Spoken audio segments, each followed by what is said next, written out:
Hola, bienvenido a mi canal Déjate Leo. Mi nombre es Yasira Lakshmi Priya y me siento muy feliz de que estés aquí. En este canal encontrarás narraciones de lecturas que en su mayoría se encuentran actualmente en el dominio público.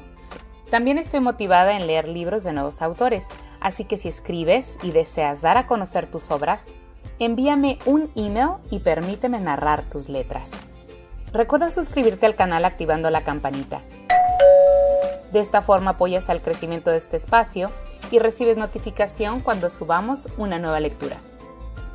Y bueno, continuamos con el libro 1984 de George Orwell en el capítulo número 9. Ponte cómodo y déjate leo.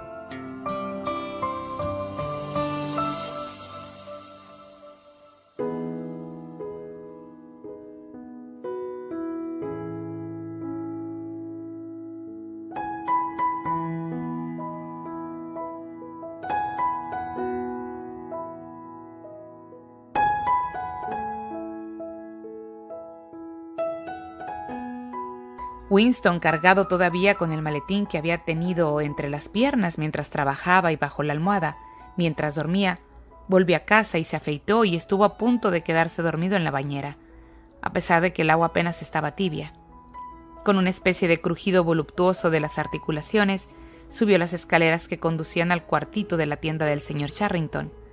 Estaba cansado, pero ya no sentía ese soñoliento sentimiento. Abrió la ventana, encendió el sucio infiernillo de aceite y puso a calentar un cazo para preparar el café. Julia llegaría enseguida. Entretanto tenía el librito. Se sentó en el sillón y desabrochó la correa de su maletín. Era un volumen negro y grueso, encuadernado, con aficionado, sin nombre ni título en la cubierta. La impresión también era un poco irregular. Las páginas estaban rasgadas por los bordes y se soltaba con facilidad, como si el libro hubiera pasado por muchas manos. La indescripción era la portada y decía «Teoría y práctica del colectivismo oligárquico», por Emanuel Goldstein. Winston empezó a leer. Capítulo 1. La ignorancia es la fuerza. A lo largo de la historia, y probablemente desde finales del Neolítico, ha habido en el mundo 3 clases de personas: las de clase alta, las de clase media y las de clase baja. Se les ha subsidiado de muchas maneras, han ostentado nombres muy diferentes, y su número relativo y las actitudes demostradas con los demás han variado de una época a otra. Pero la estructura esencial de la sociedad no se ha modificado nunca. Incluso después de enormes revueltas y de cambios en apariencia irrevocable, ha vuelto a establecerse el mismo orden, al igual que un greoscopo siempre vuelve a la posición de equilibrio. Por más que lo empujemos a un lado o a otro, los objetivos de estos 3 grupos son totalmente irreconciliables. Winston interrumpió la lectura, más que nada para saborear el hecho de que estaba leyendo cómodo y seguro. Solo sin telepantallas, ni gente con la oreja pegada a la pared, sin sentir el impulso nervioso de mirar por encima del hombro o de tapar la página con la mano. El dulce aire veraniego le acariciaba la mejilla. De algún lugar a lo lejos llegaban los gritos débiles de los niños, y en la propia habitación no se oía más que la voz de insectos y del reloj. Se arrellanó en el sillón y apoyó los pies en la rejilla de la chimenea. Era una bendición, era la eternidad. De pronto, como se hace a veces, unos con otros de esos libros que uno sabe que leerá y releerá hasta la última letra, la abrió por otra página y se encontró con el 3er capítulo. Continuó leyendo. Capítulo 3. La guerra es la paz. La división del mundo en 3 grandes superestados fue un acontecimiento que podía haberse previsto, y de hecho se previó. A mediados del siglo XX, con la absorción de Europa por Rusia y del Imperio Británico por Estados Unidos, 2 de las 3 potencias existentes, Eurasia y Oceanía, cobraron existencia real. La tercera, Asia, solo surgió como unidad clara transcurriendo otro decenio de luchas confusas. Las fronteras de los tres superestados son arbitrarias en algunos sentidos y en otros fluctúan según los avatares de la guerra.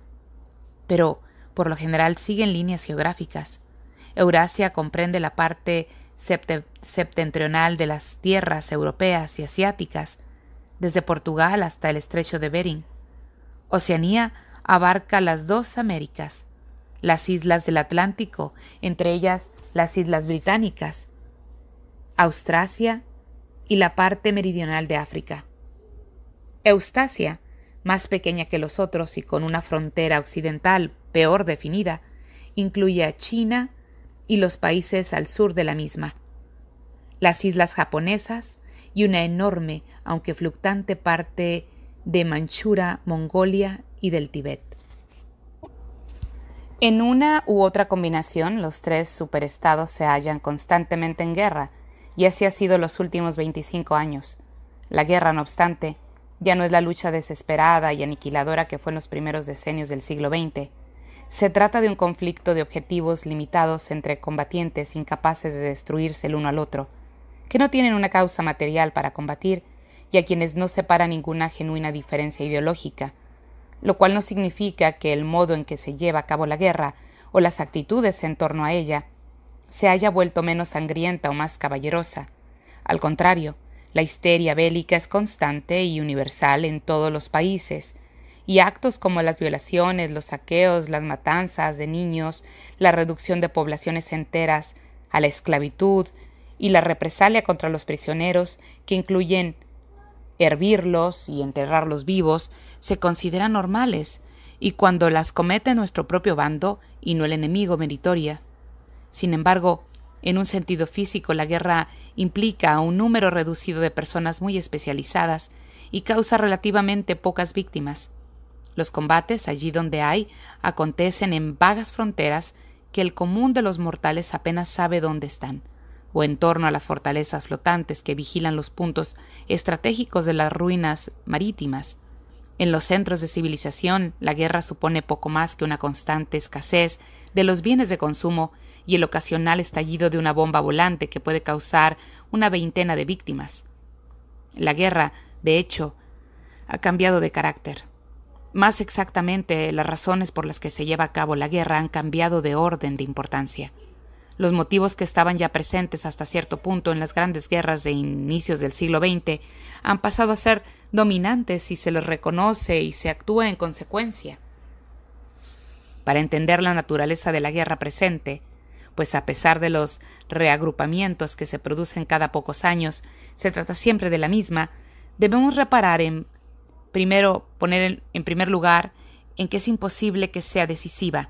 Ninguno de los tres superestados podría ser conquistado definitivamente, ni siquiera mediante una alianza de los otros dos. Están demasiado igualados y sus defensas naturales son demasiado formidables. Eurasia está protegida por sus vastos espacios abiertos, Oceanía por la extensión del Atlántico y del Pacífico, Estasia por la fecundidad y la laboriosidad de sus habitantes.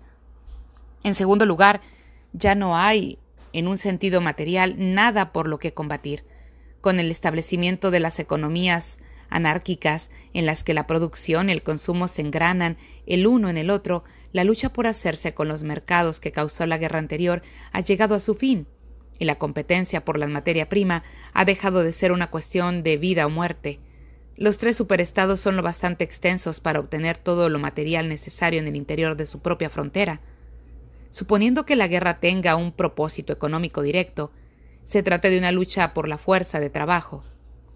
Entre las cambiantes fronteras de los superestados hay un tosco cuadrítero cuyas esquinas son Tánger, Brazzaville, Darwin y Hong Kong, que contiene una quinta parte de la población mundial. Los tres superestados combaten constantemente por el dominio de estas tres regiones pobladas y del casquete polar ártico. En la práctica, ninguna potencia controla totalmente el área de disputa. Partes de ella cambian de mano una y otra vez, y la oportunidad de conquistar este o aquel fragmento mediante un ataque, por sorpresa o un acto de traición, dicta los infinitos cambios de alianzas. Tanto los territorios disputados, continentes o minerales valiosos y algunos que proporcionan importante producto vegetal como el caucho, que en climas más fríos es necesario sintetizar con métodos comparativamente más caros, pero por encima de todo contienen una inagotable reserva de trabajo barato. Cualquier potencia que controle África ecuatorial, los países de Oriente Medio, el sur de la India o el archipiélago indonesio dispone también de decenas o centenares de millones de culis trabajadores y mal pagados. Los habitantes de esas zonas, reducidos de manera más o menos clara al estatus de esclavos, pasan continuamente de un conquistador a otro y se consumen como si fuesen carbón o petróleo en la carrera para producir más armamento, conquistar más territorio, controlar más fuerza de trabajo, producir más armamento, conquistar más territorio y así indefinidamente. Vale la pena subrayar que los combates nunca van más allá de los límites de las áreas en disputa. Las fronteras de Eurasia se mueven entre la cuenca de Congo y la orilla del norte del Mediterráneo. Oceanía y Eustasia conquistan y reconquistan constantemente las islas del Océano Índico y del Pacífico. En Mongolia la línea divisoria entre Eurasia y Asia nunca es estable. Las tres potencias reclaman vastos territorios en torno al polo que en realidad se hayan deshabitado y no ha sido explorado nunca, pero el equilibrio de poder se mantiene. El territorio que forma el centro de cada superestado es inviolable.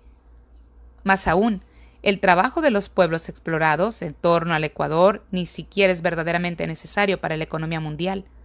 No añade nada a la riqueza del mundo, pues todo lo que produce se utiliza con propósito bélico, y el objetivo de la guerra es siempre estar en mejor situación que librar la guerra. Mediante su trabajo, las poblaciones de esclavos permiten que el tiempo de la guerra continúe y se acelere, pero si no existiesen la estructura de la sociedad mundial y el proceso por el que ésta se mantiene, no serían en esencia distintos. La principal finalidad de la guerra moderna, y de acuerdo con los principios del doble piensa, los cerebros rectores del partido interior reconocen y niegan al mismo tiempo dicha finalidad, es utilizar los productos de las máquinas sin elevar al mismo tiempo el nivel de la vida. Desde finales del siglo XIX, el problema del exceso de bienes de consumo ha estado latente en la ciudad industrial. En la actualidad, cuando muy pocas personas tienen suficiente para comer, este problema obviamente no es tan acuciante y podría no haber llegado a serlo incluso sin la participación de los mecanismos artificiales de destrucción. El mundo es hoy un lugar hambriento, yermo y baldío. Si lo comparamos con el que existía antes de 1914 y aún más si lo comparamos con el futuro al que aspiraba la gente en esa época. A principios del siglo XX, la gente de una sociedad futura increíblemente rica, ociosa, ordenada y eficiente, un mundo escéptico y reluciente de cristal, acero e impoluto hormigón blanco. Era el ideal de casi todas las personas cultivadas. La ciencia y la tecnología se estaban desarrollando a una velocidad vertiginosa y parecía natural que continuaran haciéndolo. No fue así, en parte por el empobrecimiento causado por una larga serie de guerras y revoluciones, y porque el progreso técnico y científico dependían de la costumbre empírica y del pensamiento, que no podía sobrevivir en una sociedad rígidamente reglamentada. En conjunto, el mundo es más primitivo hoy que hace 50 años. Se han producido avances en algunas áreas retrasadas y se han desarrollado diversos aparatos relacionados de un modo u otro con la guerra y el espionaje policíaco. Pero la experimentación y las invenciones se han interrumpido en gran parte y los destrozos de la guerra atómica de los 100 años nunca han llegado a repararse del todo. No obstante, los peligros inherentes a las máquinas siguen ahí, desde el momento en que hicieron su aparición. Pareció evidente para cualquiera que se parase a pensarlo que la servidumbre del trabajo y por tanto las desigualdades habían llegado a su fin. Si las máquinas se hubiesen utilizado conscientemente en este propósito, el hambre, el exceso de trabajo, la suciedad, el analfabetismo y las enfermedades habrían podido eliminarse en unas cuantas generaciones. Y de hecho, incluso sin que llegaran a emplearse como dicho propósito, y gracias a una especie de proceso automático, mediante la producción de riqueza que a veces era imposible no distribuir. La maquinaria fue elevando enormemente el nivel de vida de la gente durante un periodo de unos 50 años, a finales del XIX y principios del XX. Sin embargo, no era menos evidente que el aumento general de la riqueza amenazaba con destruir y en cierto sentido implicaba la destrucción de las sociedades jerárquicas. En un mundo en el que todo el mundo trabajase pocas horas, tuviese comida suficiente, viviera en una casa con 4 cuartos, baño y nevera, y poseyera un automóvil e incluso un aeroplano, la forma más evidente y tal vez más importante de desigualdad ya habría desaparecido. Si la riqueza llegaba a extenderse, ya no supondría ninguna diferencia. Era posible, sin duda, imaginar una sociedad en la que la riqueza en el sentido de los lujos y las posesiones personales se distribuyera de manera equitativa, mientras el poder seguía en manos de una casta privilegiada. Pero en la práctica una sociedad semejante no podía ser estable mucho tiempo, pues si todo el mundo disfrutara del ocio y la seguridad, la gran masa de personas que por lo general están embrutecidas por la pobreza, terminarían cultivándose y aprendiendo a pensar por sí mismas, y más tarde o más temprano, repararían en que dicha minoría privilegiada carecería de función y acabarían con ella. A largo plazo, una sociedad jerárquica solo era posible si se basaba en la pobreza y en la ignorancia. Volver al pasado agrícola, como soñaron algunos pensadores a principios del siglo XX, no era una solución viable. Estaba en conflicto con la tendencia hacia la mecanización que se había vuelto casi instintiva en el mundo entero. Y además, cualquier país que se quedara industrialmente atrasado estaría indefenso en el sentido militar y acabaría siendo dominado, directa o indirectamente, por sus rivales más avanzados. Tampoco era posible mantener a las masas en la pobreza, restringidas, limitando la producción de bienes tal como se hizo hasta cierto punto. A finales de la última fase del capitalismo, más o menos entre 1920 y 1940, se permitió que se estancara la economía de muchos países. La tierra quedó sin cultivar, no se proporcionó el equipo necesario, se impidió el acceso al trabajo a grandes grupos de la población y se la mantuvo apenas con vida y a merced de la caridad del Estado. Sin embargo, eso también conllevaba a una debilidad militar, y puesto que las privaciones así impuestas eran evidentemente innecesarias, hacía inevitable la oposición. La dificultad estribaba en conseguir que los engranajes de la industria siguieran girando sin aumentar la riqueza real del mundo. Debían producirse mercancías, pero sin llegar a distribuirlas. Y en la práctica, la única manera de lograrlo era la guerra constante. El acto esencial de la guerra es la destrucción, no necesariamente la vida humana, sino de los productos de trabajo de la gente. La guerra es un modo de hacer pedazos, lanzar a la estratosfera o hundir en las profundidades del mar materiales que podrían utilizarse para mejorar la vida de las masas. Y por tanto, a lo largo del plazo volverá más inteligente. Incluso cuando las armas no llegan a destruirse, su fabricación continúa siendo un modo muy práctico de utilizar la fuerza de trabajo, sin producir nada que pueda consumirse. Una fortaleza flotante, por ejemplo, requiere invertir un trabajo con el que podrían construirse varios barcos mercares. Cuando se queda anticuada, se abandona sin que haya producido el menor beneficio a nadie, y se construye una u otra con esfuerzos aún más arduos. En principio, el esfuerzo bélico se planifica siempre para que consuma cualquier exceso de producción que pudiera producirse una vez cubierta la necesidad básica de la población. En la práctica, dichas necesidades siempre se subestiman, lo que conlleva una carencia crónica, que curiosamente se considera ventajosa, de la mayoría de las cosas necesarias para la vida. La estrategia de mantener incluso a los grupos favorecidos al borde de las necesidades es una técnica deliberada porque un estado general de escasez aumenta la importancia de los pequeños privilegios y aumenta así la diferencia entre un grupo y otro. De acuerdo con los estándares del principio del siglo XX, incluso los miembros del partido interior llevan una vida austera y laboriosa.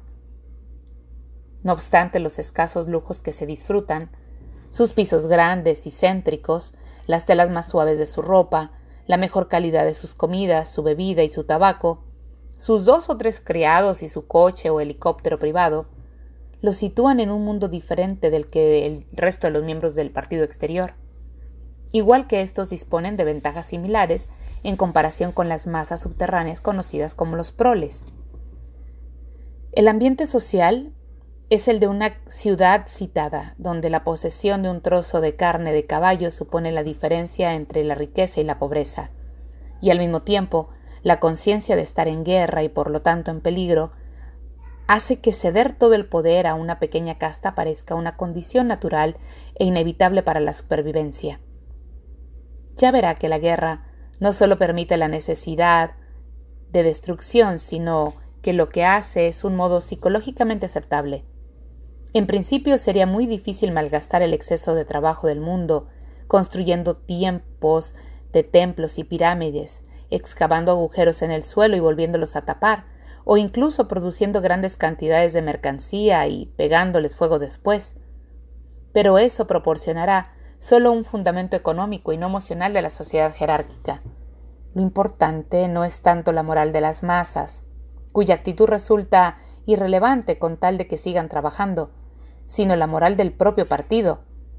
Hasta del miembro más humilde se espera que sea competente, trabajador e incluso inteligente dentro de unos límites. Pero también es necesario que sea un fanático crédulo e ignorante, cuyos estados de ánimo predominantes sean el miedo, el odio, la adulación y el triunfo orgástico. En otras palabras, es necesario que tenga la mentalidad apropiada para un estado de guerra. Poco importa que la guerra suceda o no en realidad y, puesto que una victoria decisiva es imposible, también carece de importancia que la lucha vaya bien o mal. Lo único que hace falta es que exista un estado de guerra. La escisión de la inteligencia que existe y que exige el partido a todos sus miembros y que se consigue más fácilmente en un ámbito bélico, se ha vuelto casi universal, pero a medida que se asciende en la jerarquía se vuelve más marcada. Es en el partido interior donde más intensos son las histerias y el odio del enemigo. A menudo es inevitable que en el desempeño de sus funciones administrativas un miembro del partido interior sepa que está en ese momento en esa noticia sobre la guerra y que es falsa. Y es frecuente que llegue a ser consciente de que la guerra entera es una falsedad, o que no está sucediendo, o se libra con fines muy distintos a los declarados. Pero ese conocimiento se neutraliza fácilmente por la técnica del doble piensa. De ese modo, ningún miembro del partido interior se desvía ni por un instante de su creencia más mínima de que la guerra es real y de que acabará necesariamente con una victoria que convendrá a Oceanía en el amo y al Señor del mundo entero. Todos los miembros del partido interior creen en esa victoria futura como un artículo de fe. Están convencidos de que se alzarán mediante la conquista gradual de más y más territorios hasta llegar a acumular un poder abrumador o gracias a la invención de alguna arma nueva e invencible. La búsqueda de nuevas armas continúa incesante y es una de las pocas actividades en las que aún encuentran salida de la inteligencia inventiva o especulativa. En la Oceanía de nuestros días, la ciencia, en un sentido antiguo, casi ha dejado de existir. En nueva lengua no hay ninguna palabra que signifique ciencia. El método empírico del pensamiento en el que se basaron todos los logros científicos del pasado se opone a la mayoría de los principios fundamentales del Socing, e incluso el progreso tecnológico se permite solo cuando sus productos pueden aplicarse de algún modo a disminuir la libertad humana. En todas las artes aplicadas al mundo se ha detenido o ha retrocedido. Los campos se cultivan con arados tirados por bestias y los libros los escriben máquinas. Sin embargo, en las cuestiones de importancia vital, la guerra y el espionaje policíaco, aún se fomenta o al menos se tolera el enfoque empírico. Los dos fines del partido son conquistar toda la superficie de la tierra y acabar de una vez por todas con las posibilidades del pensamiento independiente. Hay, por tanto, dos grandes problemas que el partido debe resolver. Uno es cómo descubrir contra la voluntad del interesado lo que piensa otra persona, y el otro, cómo asesinar a varios cientos de millones de personas en unos segundos sin previo aviso. He ahí el verdadero campo de investigación de la ciencia. El científico de hoy, o bien es una mezcla de psicólogo e inquisidor que estudia con extraordinaria minuciosidad el significado de las expresiones faciales, los gestos y tono de voz, e investiga los efectos de las drogas, la terapia de choque, la hipnosis y la tortura física para arrancar la verdad a los prisioneros, o es un químico, físico o biólogo dedicado solo a aquellas ramas en su especialidad que sean relevantes para matar. En los enormes laboratorios del Ministerio de la Paz, en los centros de investigación ocultos en las selvas brasileñas, en los desiertos australianos o en las islas perdidas del Antártico, los equipos de científicos trabajan sin cesar. Unos se dedican solo a planificar la logística de las guerras futuras. Otros diseñan bombas volantes cada vez más grandes y blindajes más resistentes. Otros desarrollan gases más mortíferos o venenos solubles que puedan producirse en cantidades suficientes para destruir la vegetación de continentes enteros, o cepas de gérmenes resistentes a cualquier anticuerpo. Otros se esfuerzan en producir vehículos que se abran paso bajo la tierra, que un submarino bajo el agua, o aeroplanos con la misma autonomía que un barco de vela.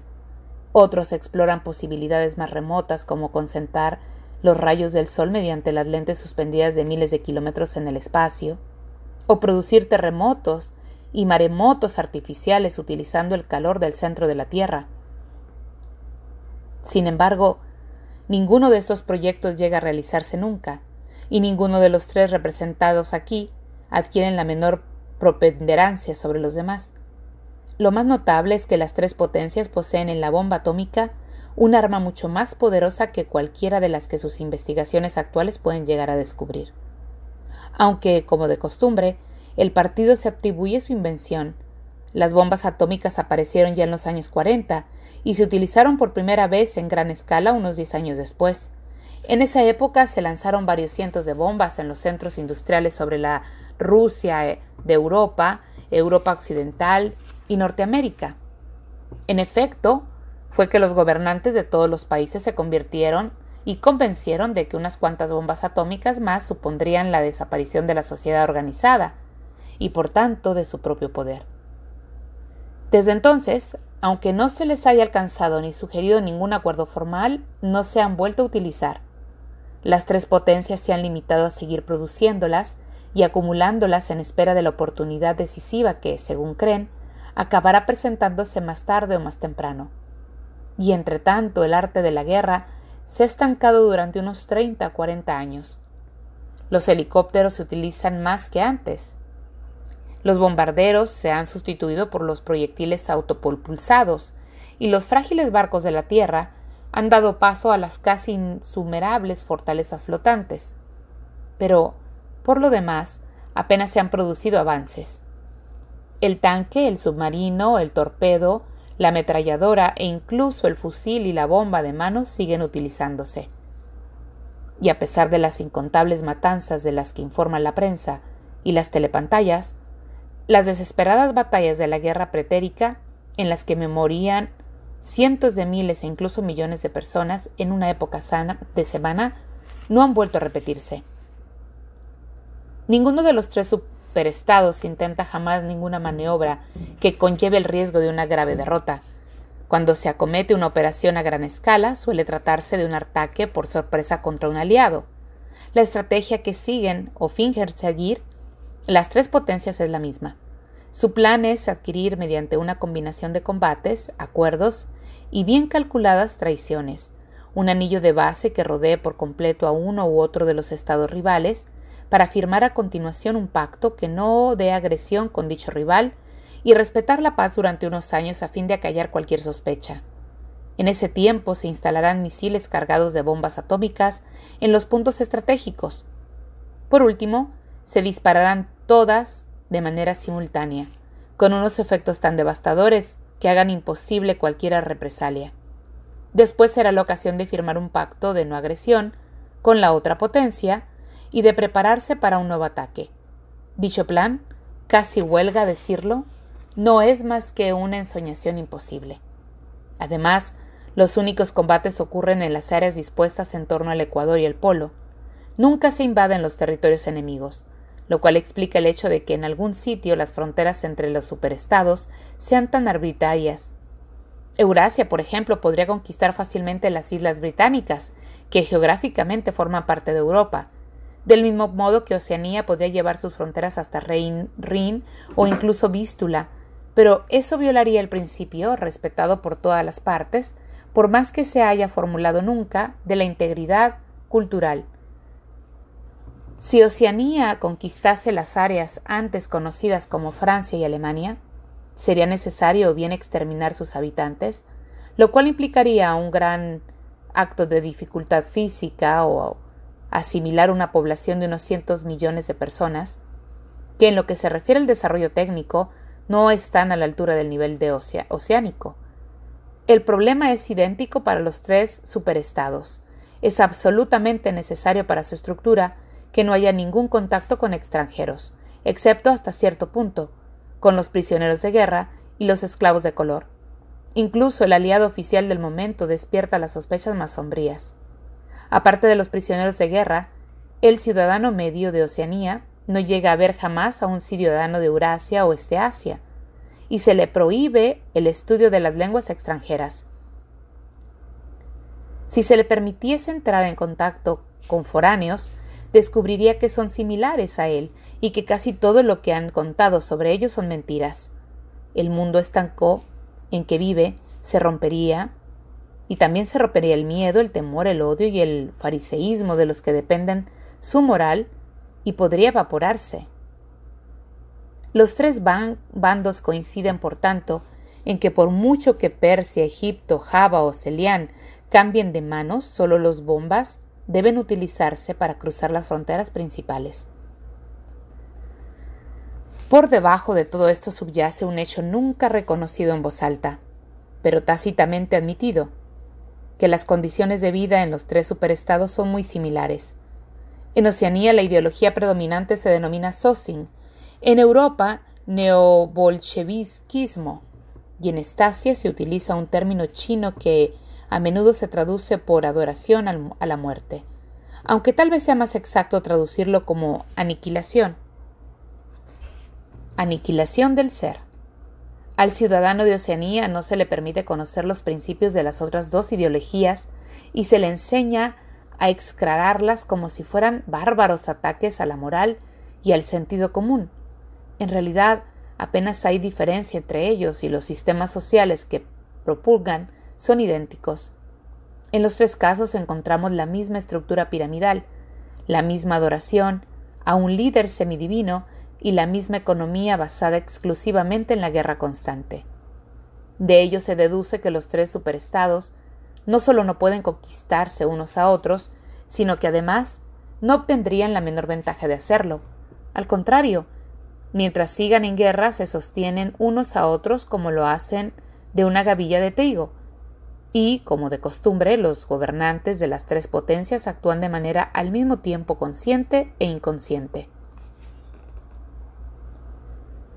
Consagran su vida a la conquista del mundo, pero también saben que es necesario que la guerra continúe eternamente y sin lograr ninguna victoria. Entretanto, el hecho de que no haya un peligro real de conquista permite la negación de la realidad que constituye el rasgo esencial del Socin y los demás sistemas rivales del pensamiento.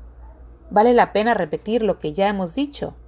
Al transformarse en continua, la guerra ha cambiado de carácter. En otro tiempo, la guerra era casi por definición algo que terminaba antes o después, por lo general con una victoria o derrota decisiva. En el pasado fue también uno de los principales mecanismos con los que las sociedades humanas se mantenían en contacto con la realidad física. Los gobernantes siempre han procurado imponer a los gobiernos una falsa visión del mundo, pero no podían permitirse defender una ilusión que favoreciera la ineficacia militar. Mientras la derrota conllevara la pérdida de la independencia o algún otro resultado desagradable, había que precaverse en serio contra ella. Era imposible pasar por alto los hechos físicos. En la filosofía, la religión, la ética o la política, 2 y 2 podían sumar 5, pero al diseñar un cañón o un aeroplano tenían que sumar 4. Las naciones ineficaces acababan siendo conquistadas más tarde o más temprano, y la eficacia era enemiga de las ilusiones. Además, para conseguir dicha eficacia, era simplemente necesario aprender del pasado, lo que implicaba saber con exactitud lo que había ocurrido en aquel entonces. Por supuesto, los periódicos y los libros de historias han sido siempre tendenciosos y paridistas, pero una falsificación como la que se lleva a cabo hoy en día habría sido imposible. Las guerras eran una salvaguarda de la cordura, y en lo que se refiere a la clave dirigente, probablemente la más importante de las salvaguardias. Mientras las guerras pudieran ganarse o perderse, ninguna clase gobernante podía ser totalmente irresponsable. Pero a partir del instante en que la guerra se vuelve literalmente continua, también deja de ser peligrosa. Cuando la guerra es constante, deja de haber necesidades militares. El progreso técnico puede interrumpirse y es posible negar o pasar por alto los hechos más palpables. Como hemos visto, sigue habiendo investigación que podría denominar científicamente con propósitos bélicos, pero se trata de una especie de ensoñación y su falta de resultados carece de importancia. La eficacia, incluso militar, ha dejado de ser necesaria. Lo único eficaz en Oceanía es la política, la policía del pensamiento. Dado que los tres superestados son inconquistables, cada uno de ellos es en realidad un universo separado, en el que puede llevarse a la práctica con seguridad casi cualquier perversión del pensamiento. La realidad solo ejerce su presión sobre las necesidades de la vida diaria: comer, beber, buscar ropa y cobijo, no ingerir veneno ni saltar por la ventana de un edificio alto y otras cosas por el estilo. Sigue habiendo diferencias entre la vida y la muerte y entre el placer y el dolor físico, pero nada más. Aislado de cualquier contacto con el mundo exterior y con el pasado, el ciudadano de Oceanía es como un hombre en el espacio interestelar que ignora cómo ir arriba o abajo.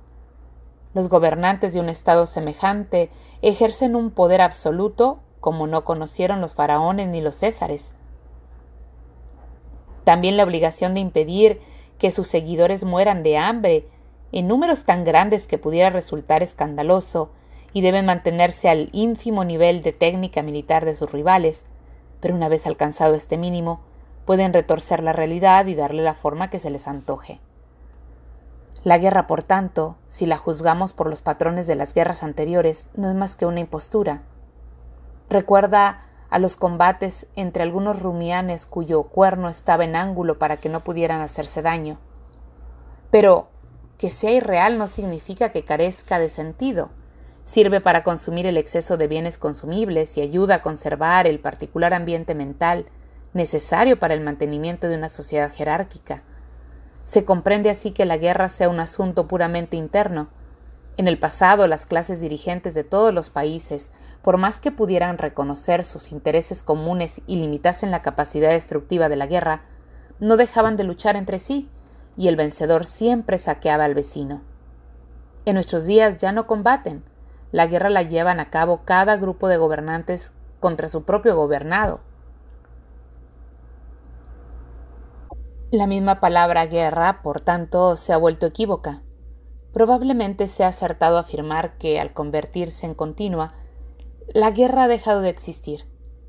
La peculiar presión que ejerció sobre las personas desde el Neolítico hasta principios del siglo XX ha desaparecido y se ha sustituido por algo muy diferente. El efecto es muy similar, así los tres superestados, en lugar de combatir entre sí, hubiesen acordado una paz perpetua a fin de vivir inviolables en el interior de sus fronteras. En ese caso, cada uno de ellos sería un universo contenido en sí mismo, libre para siempre de la atemperante influencia del peligro exterior. Ese y no otro, aunque la mayoría de los miembros del partido lo entiendan solo de manera muy superficial, es el significado del último del eslogan del partido. La guerra es la paz. Winston dejó de leer un instante. En algún lugar, a lo lejos, estalló una bomba volante. La plácida sensación de estar solo con el libro prohibido en una habitación sin telepantalla no se había disipado. La soledad y la seguridad eran sensaciones físicas, mezcladas en cierto modo con la fatiga del cuerpo, la comodidad del sillón, el roce de la leve brisa que entraba por la ventana, y le acariciaba la mejilla. El libro le fascinaba, o más exactamente le tranquilizaba. En cierto sentido no le decía nada nuevo, pero ahí radicaba parte de su magia. Decía lo mismo que habría dicho él, si hubiese podido poner en orden sus dispersas ideas. Era el producto de una inteligencia similar a la suya, solo que enormemente más poderosa y sistemática, y menos acobardada. Los mejores libros, comprendió, son los que te cuentan lo que ya sabías. Acababa de volver el capítulo 1 cuando oyó los pasos de Julia en las escaleras y se levantó de un salto del sillón para ir a su encuentro. Ella soltó la bolsa de herramientas marrón en el suelo y se lanzó entre sus brazos. Llevaban más de una semana sin verse. «Tengo el libro», dijo cuando se soltaron. «Ah, ¿ya lo tienes?» «Bien», respondió Julia, sin demasiado interés, y casi inmediatamente después se arrodilló al lado del infiernillo para preparar café. No volvieron a hablar del asunto hasta después de pasar media hora en la cama. La tarde había refrescado lo bastante para que valiera la pena cerrar la ventana. De abajo llegaba el sonido familiar de la voz que canturreaba y el roce de las botas sobre las olas. La mujer de brazos fornidos y robicundos, a quien Winston había visto la primera vez, daba la impresión de pasearse la vida por el patio. No había hora del día en que no estuviese yendo y viniendo del barreño a la cuerda del tender, metiéndose las pinzas de la ropa en la boca y entonando alegres canciones. Julia se había acomodado en el lado de la cama y estaba a punto de quedarse dormida. Él alargó el brazo para coger el libro que estaba en el suelo y se recostó contra el capsel. «Tenemos que leerlo», dijo. «Tú también, igual que todos los miembros de la hermandad». «Léemelo tú», respondió ella con los ojos cerrados. «Léelo en voz alta, es mejor, así podrás explicármelo sobre la marcha». Las manecillas del reloj marcaban las 6, es decir, las 18. Tenían 3 o 4 horas por delante. Winston apoyó el libro sobre las rodillas y empezó a leer. Capítulo 1. La ignorancia es la fuerza. A lo largo de la historia y probablemente desde finales del Neolítico, ha habido en el mundo 3 clases de personas: las de clase alta, las de clase media y las de clase baja. Se les ha subsidido de muchas maneras. Han ostentado nombres muy diferentes, y su número relativo y las actividades demostradas con los demás han variado de una época a otra, pero la estructura esencial de la sociedad no se ha modificado nunca. Incluso después de enormes revueltas y de cambios en apariencia irrevocable, ha vuelto a establecerse el mismo orden, igual que un gris copó siempre vuelve a la posición. El equilibrio, por más que lo empujemos a un lado o al otro. «Julia, ¿estás despierta?», preguntó Winston. «Sí, amor mío, te escucho. Sigue, es maravilloso». Él continuó leyendo. Los objetivos de estos 3 grupos son totalmente irreconciliables. El de la clase alta consiste en continuar donde está. La clase media pretende quitarle su sitio a la clase alta. El objetivo de la clase baja, cuando lo tiene, pues una característica constante de la clase baja es que está tan abrumada por el trabajo excesivo que solo de manera interminable e intermitente puede ser consciente de cualquier cosa que no sea su vida cotidiana. Es abolir todas las diferencias y crear una sociedad en la que todas las personas sean iguales. Así, a lo largo de la historia se han repetido una y otra vez una lucha a grandes rasgos idéntica. Durante largos periodos la clase alta parece estar segura en poder obtener el poder, pero antes o después llega un momento en que pierde la fe en sí misma, la capacidad de gobernar con eficacia, y ambas cosas al mismo tiempo. Entonces la place de la clase media, que atrae a su bando a la clase baja fingiendo luchar por la libertad y la justicia. Nada más lograr su objetivo, la clase media vuelve a la baja a su antigua situación de servidumbre y se convierte en una nueva clase alta. Pronto, una nueva clase media se escinde de uno de los otros grupos o de ambos y la lucha vuelve a empezar. De los 3 grupos, la clase baja es la única que nunca consigue, ni siquiera de forma temporal, sus objetivos. Sería exagerado decir que a lo largo de la historia no se ha producido ningún progreso de tal tipo. Incluso hoy, en una época de decadencia, la gente vive físicamente mejor que hace unos siglos, pero ningún avance en la riqueza, ninguna moderación de los modales, ni ninguna reforma ni revolución ha acercado ni un milímetro la igualdad entre la gente. Desde el punto de vista de la clase baja, ningún cambio histórico ha significado mucho más que un cambio en el nombre de los señores. A finales del siglo XIX, la repetición de este patrón se había hecho evidente para muchos. Aparecieron entonces escuelas de pensadores que interpretaron la historia como un proceso clínico y cíclico e intentaron demostrar que la desigualdad era una ley inalterable de la vida. Dicha doctrina, por supuesto, siempre había tenido sus partidarios, pero la manera de formular supuso un cambio significativo.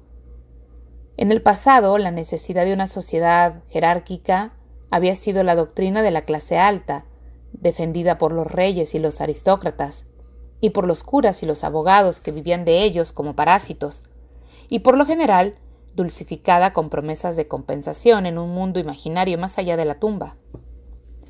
La clase media, en su lucha por el poder, siempre había utilizado términos como libertad, justicia y fraternidad.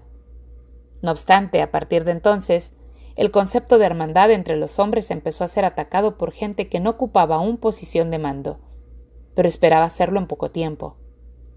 En el pasado, la clase media había hecho revoluciones bajo la banda de la igualdad y a continuación había establecido una nueva tiranía nada más expulsar la anterior. Los nuevos grupos de clase media proclamaban la tiranía de antemano. El socialismo, una teoría que apareció a principios del siglo XIX y fue el último eslabón de una cadena de pensamiento que se remonta a las revueltas de los esclavos de la antigüedad, seguía profundamente influenciado por el pensamiento utópico de las eras pasadas. Pero todas las variantes del socialismo aparecidas después de 1900 abandonaron de forma más abierta el objetivo de establecer la libertad y de la igualdad. Los nuevos movimientos sugeridos a mediados del siglo, el Socing en Oceanía, el neobolchevismo en Eurasia y la adoración a la muerte, como suele llamarse en Eustasia, tenían como objetivo declarar, perpetuar la desigualdad y la falta de libertad. Estos nuevos movimientos, por supuesto, evolucionaron a partir de los anteriores y tendieron a conservar sus nombres y respetar las palabras de ideología. Sin embargo, el propósito de todos ellos era interrumpir el progreso y paralizar la historia en un momento determinado. El consabido movimiento del péndulo debía producirse una vez más y luego detenerse. Como de costumbre, la clase alta debía ser expulsada por la clase media, que pasaría a convertirse en alta. Pero en esta ocasión, mediante una estrategia deliberada, la clase alta conservaría su posición de forma permanente. Las nuevas doctrinas sugirieron, en parte por la acumulación de conocimiento histórico y por el aumento del sentido histórico, que apenas habían existido antes del siglo XIX, el movimiento cíclico de la historia se volvió entonces inteligible, o al menos eso parecía, y si podía comprenderse también podía alterarse. No obstante, la causa subyacente y principal era que, a principios del siglo XX, la igualdad humana se había hecho técnicamente posible. Seguía siendo cierto que unos no tenían el mismo talento ni la misma habilidad que otros, y que había aún que establecer funciones especializadas que favorecían a algunos individuos, pero la distinción de clases y las grandes diferencias económicas habían dejado de ser necesarias. En épocas anteriores, las diferencias de clases no solo habían sido inevitables, sino deseables. La desigualdad era el precio de la civilización. No obstante, en el desarrollo de la producción industrial la situación cambió. Aunque siguiera siendo necesario que las personas desempeñaran trabajos diferentes, ya no lo era como vivencial en nuevos ciclos sociales o económicos distintivos. Por eso, desde el punto de vista de los nuevos grupos que estaban a punto de conquistar el poder, la igualdad había dejado de ser una idea deseable y se había convertido en un peligro que era necesario evitar. En épocas más primitivas, cuando una sociedad justa y pacífica era de hecho imposible, había sido muy fácil creer en él. La idea de un paraíso terrenal en el que los hombres vivieran en un estado de hermandad, sin leyes ni trabajo físico, había obsesionado la imaginación de la humanidad durante miles de años y había calado incluso en los grupos que sacaban provecho de cada cambio histórico. Los herederos de las revoluciones francesas, inglesa y americana habían creído en parte sus propias frases sobre los derechos del hombre, la libertad de expresión, la igualdad ante la ley y otras cosas parecidas e incluso que habían dejado que influenciara hacia cierto punto su conducta. Pero al llegar al cuarto decenio del siglo XX, todas las corrientes principales del pensamiento político eran autoritarias. El paraíso terrenal empezó a ponerse en duda justo en el momento en que se volvió realizable. Todas las nuevas teorías políticas, con independencia de cómo se llamasen, inducían a la jerarquía y a la reglamentación, y con la radicalización general que se produjo en torno a los 30 años, practicaban abandonadas desde hacía tiempo, en algunos casos cientos de años, como el encarcelamiento sin juicio previo, el uso de los prisioneros de guerra como esclavos, las ejecuciones públicas, la tortura como medio para obtener confesiones, el uso de rehenes y la deportación de poblaciones enteras, no solo volviendo a ser de uso común, sino que pasaron a ser toleradas e incluso defendidas por personas que se consideraban ilustradas y progresistas. El Socing y las ideologías rivales no emergieron como teorías totalmente elaboradas hasta transcurridos un decenio de guerras nacionales y civiles, y revoluciones y contrarrevoluciones en todo el mundo, aunque sus antecesores fueron los diversos sistemas, por lo general llamados totalitarios, que habían aparecido a principios del siglo, y hacía mucho que eran evidentes los principales rasgos del mundo que sumergían de aquel caos. No menos evidentes era qué clase de personas controlarían dicho mundo. La nueva aristocracia estaba compuesta sobre todo por burócratas, científicos, técnicos, organizaciones de sindicatos, expertos en publicidad, sociólogos, profesores, periodistas y políticos profesionales. Esa gente, cuyos orígenes estaban en la clase media asalariada y los escalones más altos de la clase obrera, había entrado en contacto y se había unido para la esterilidad del monopolio industrial y el gobierno centralizado. En comparación con la clase dirigente de otra época, eran menos avariciosos y les tentaba menos el lujo y más el poder en estado puro, y sobre todo, eran más conscientes de lo que estaban haciendo y más implacables a la hora de aplazar la oposición. Esa última diferencia era crucial. Comparadas con las que hoy existen, todas las tiranías del pasado eran blandas. Los grupos gobernantes siempre estaban contaminados hasta cierto punto por ideas liberales. No les preocupaba dejar cabos sueltos, ni lo que pudieran pensar sus súbditos. Incluso la Iglesia Católica en la Edad Media era tolerante según los patrones modernos. En parte se debía a que en el pasado ningún gobierno tuvo la posibilidad de mantener a sus ciudadanos bajo la vigilancia constante. La invención de la imprenta, no obstante, facilitó la manipulación de la opinión pública, y el cine y la radio acentuaron ese proceso. Con el desarrollo de la televisión y de los avances técnicos que hicieron posible transmitir y recibir por el momento y por el aparato la vida privilegiada llegó a su fin. La policía pudo observar 24 horas al día a todos los ciudadanos, al menos a los que valía la pena vigilar, y someterlos al sonido de la propia agenda oficial, al tiempo que se les cerraban todos los demás canales de comunicación. Por primera vez fue posible imponer no solo una completa obediencia a la voluntad del Estado, sino una absoluta uniformidad de opinión en todos los súbditos. Tras el periodo revolucionario de los años 50 y 60, la sociedad se reagrupó, como siempre, en clase alta, media y baja, pero la nueva clase alta, a diferencia de los anteriores, no actuó por instinto, sino que supo lo que hacía falta para salvaguardar su posición. Hacía mucho que había comprendido que la única base segura para la oligarquía es el colectivismo. La riqueza y los privilegios se defienden más fácilmente cuando se comparten. La supuesta abolición de la propiedad privada, que se produjo a mediados del siglo siguiente, en realidad la concentración de la propiedad en mucho menos manos que antes, pero con la siguiente diferencia. Los nuevos propietarios pasaron a ser un grupo en lugar de una masa de individuos. De forma individual, ningún miembro del partido posee nada, salvo algunas pertenencias personales.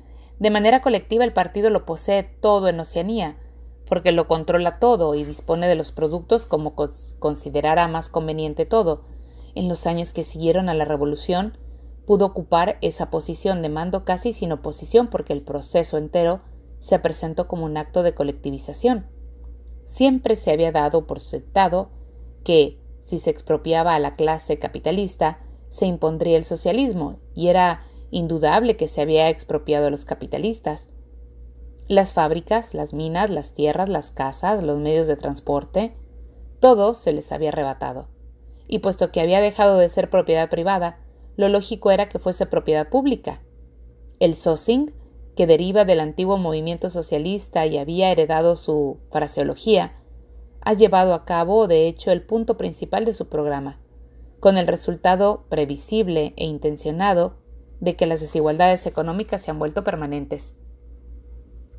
Sin embargo, las dificultades de perpetuar una sociedad jerárquica van mucho más allá. Solo hay 4 maneras en las que un grupo de gobernantes puede perder el poder. O bien es conquistado desde afuera, o gobierna con tanta ineficacia que las masas se rebelan, o permite que surja una clase media fuerte y descontenta, o pierde la confianza en sí mismo y el deseo de gobernar. Dichas causas nunca operan aisladas y por lo general las 4 están presentes en mayor o menor grado. Una clase dirigente que pudiera precaverse contra todas ellas podría continuar en el poder de forma permanente. El factor determinante, a fin de cuentas, es la actitud mental de la propia clase dirigente. Desde mediados del siglo, el primer peligro ha desaparecido.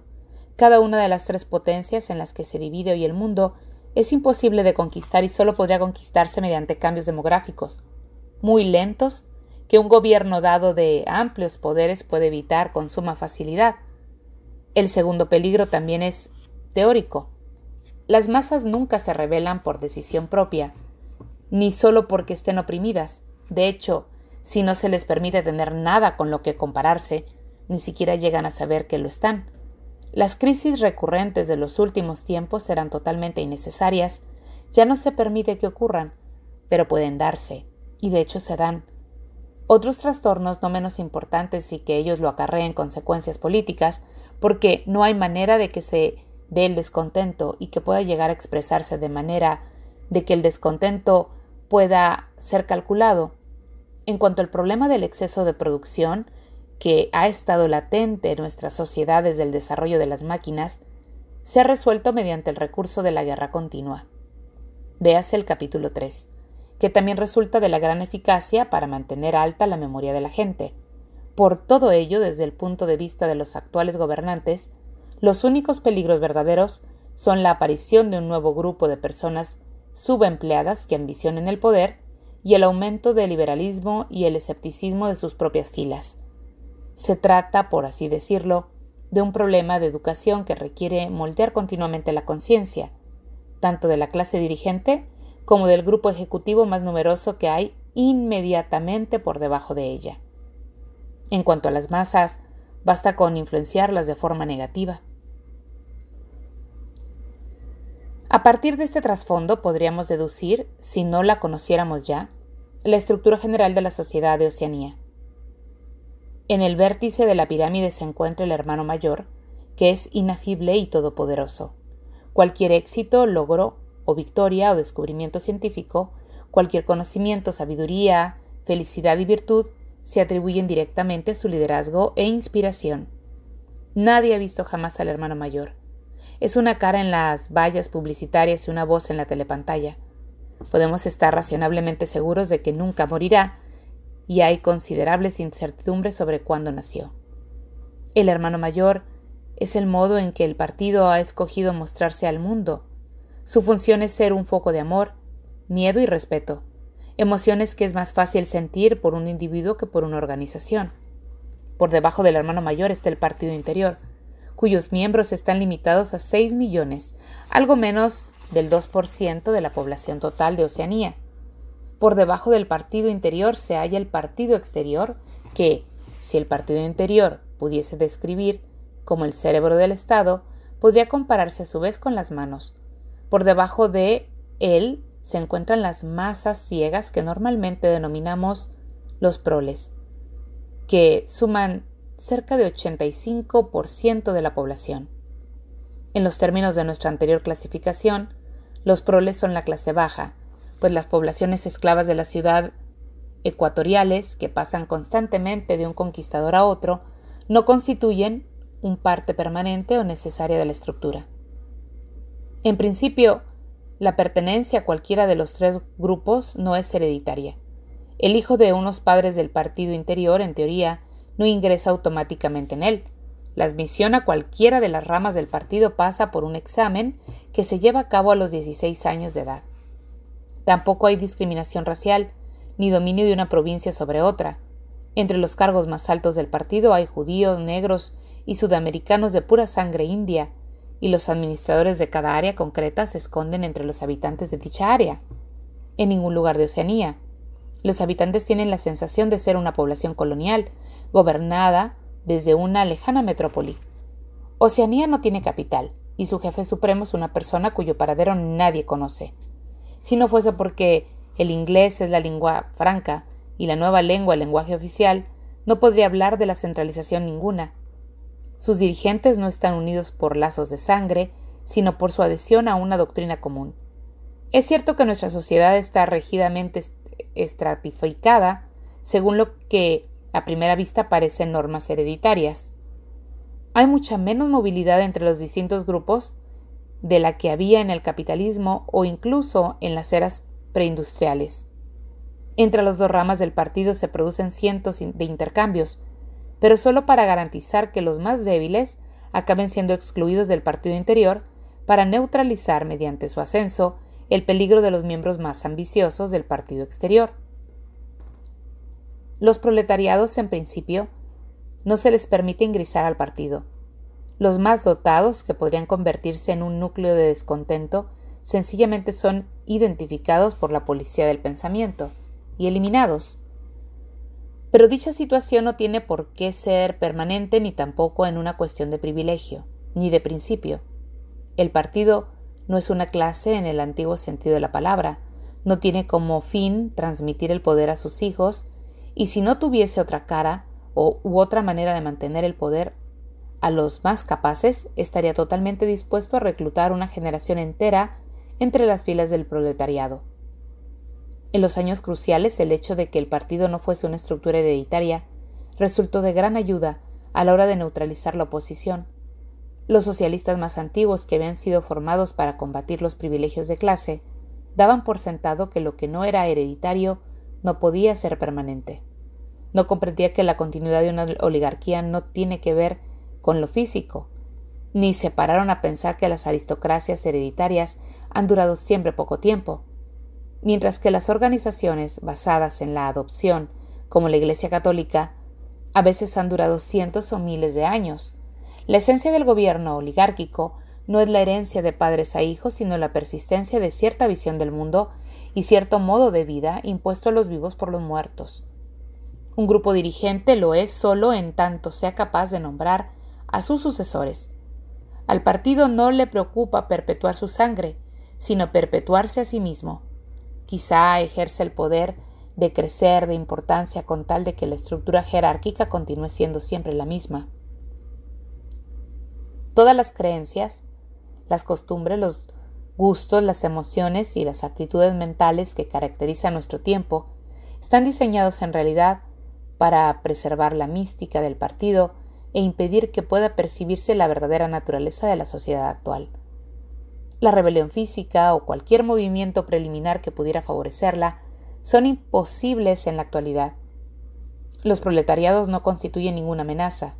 Si se les deja en paz, seguirán trabajando, reproduciéndose y muriendo generación tras generación y siglo tras siglo, no solo sin sentir el impulso de rebelarse, sino sin llegar a entender que el mundo podría ser diferente. Solo podrían llegar a ser peligrosos si el avance de la técnica industrial hiciese necesario proporcionarles una educación mejor, pero puesto que la rivalidad comercial y militar ha dejado de tener importancia, el nivel de la educación popular está decayendo, lo que opinen o dejen de opinar las masas se considera falso de importancia. Se les puede conceder la libertad intelectual porque carecen de intelecto. En cambio, entre los miembros del partido no puede tolerarse ni la más mínima desviación de opinión sobre las cuestiones más irrelevantes. Los miembros del partido viven desde que nacen hasta que mueren bajo la vigilancia del partido o de la policía del pensamiento. Ni siquiera cuando están solos pueden estar seguros de estar de verdad solos. Donde quiera que se encuentren, dormidos o despiertos, ser inspeccionados sin previo aviso y sin saber que los están inspeccionando. Nada de lo que hacen es indiferente. Sus amistades, sus aficiones, sus comportamientos con la mujer y los hijos, las expresiones de su cara cuando están a solas, las palabras que murmuran en sueños, incluso los movimientos característicos de su cuerpo son celosamente analizados. No solo cualquier falta, sino cualquier excentricidad, por pequeña que sea. Cualquier cambio de costumbre, cualquier tic nervioso que pudiera ser síntoma de una lucha interior, es detectado inevitablemente. Carecen en todos los sentidos de libertad de elección. Por otro lado, sus actos no están regulados por la ley ni por otro código de comportamiento formulado con claridad. En Oceanía no hay leyes. Los pensamientos y los actos que, en caso de ser detectados, implican la muerte segura, no están prohibidos formalmente, y las incontables purgas, detenciones, torturas, encarcelamiento, vaporizaciones no se infligen como castigo por delito cometido en realidad, sino que son la forma de eliminar a personas que en el futuro tal vez pudieran llegar a cometer un crimen. A los miembros del partido se les exige no solo que tengan las opiniones concretas, sino los instintos concretos. Muchas de las creencias y las actitudes que se les exigen no se expresan con claridad y no podrían expresarse sin poner en evidencia la contradicción inherente del Sozin. Si se tratase de alguien ortodoxo por naturaleza, y nuevamente un bien piensa, sabrá en cualquier circunstancia, sin pararse a reflexionar, cuál es la creencia verdadera o la emoción deseable. Pero en cualquier caso, el elaborado entrenamiento mental, llevado a cabo desde la infancia y concentrado en torno a la palabra nueva lengua, anticrimen, blanco-negro y doble piensa, le devuelven una sensación de ser incapaz de pensar con demasiada profundidad en nada. Se espera que los miembros del partido no tengan emociones privadas y que sus entusiasmos no decaigan. Se supone que viven en un continuo frenesí de odio a los enemigos y los trabajadores internos, de triunfalismo ante la victoria y de humillación ante el poder y la sabiduría del partido. El descontento producido por esta vida vacía e insatisfactoria se elimina y se disipa mediante recursos como los 2 minutos de odio y las especulaciones que podrían inducir una actitud rebelde o escéptica, eliminándose por anticipado gracias a una disciplina interior adquirida desde la infancia. El paso primero y más sencillo de dicha disciplina, que puede enseñársele incluso a los niños pequeños, se denomina en nueva lengua antecrimen y se refiere a la facultad de detenerse como por instinto en el umbral de cualquier pensamiento peligroso. Incluye la capacidad de no captar la analogía, de no reparar en los errores lógicos y de no entender los argumentos más sencillos si van en contra del Sozin, y de sentir repulsión y tedio ante cualquier concatenación del pensamiento que conduzca a una herejía. El antecrimen es, en suma, una estupidez defensiva. Pero la estupidez no es suficiente. Al contrario, la ortodoxia, en sentido amplio, exige un control de los propios procesos mentales tan completo como el de un contorsionista sobre su cuerpo. La sociedad de Oceanía se basa en la creencia de que el hermano mayor es omnipotente y el partido infalible. Pero, como en realidad no lo son, se hace necesaria una flexibilidad constante e implacable a la hora de tratar los hechos. La palabra clave es negro-blanco. Como tantas otras palabras en nueva lengua, tiene 2 sentidos contradictorios. Aplicado a un pensante, se refiere a la costumbre de llamar descaradamente blanco a lo negro, en contradicción con los hechos evidentes. Aplicado a un miembro del partido, alude a su leal disposición a afirmar que lo negro es blanco cuando la disciplina del partido así lo exige. Pero también significa la capacidad de creer que lo negro es blanco y más aún de saber que lo negro es blanco y de olvidar que alguna vez uno creyó lo contrario, lo cual exige una constante alteración del pasado posible gracias a un sistema de pensamiento que engloba todo lo que es demás y que se conoce en nueva lengua como doble piensa.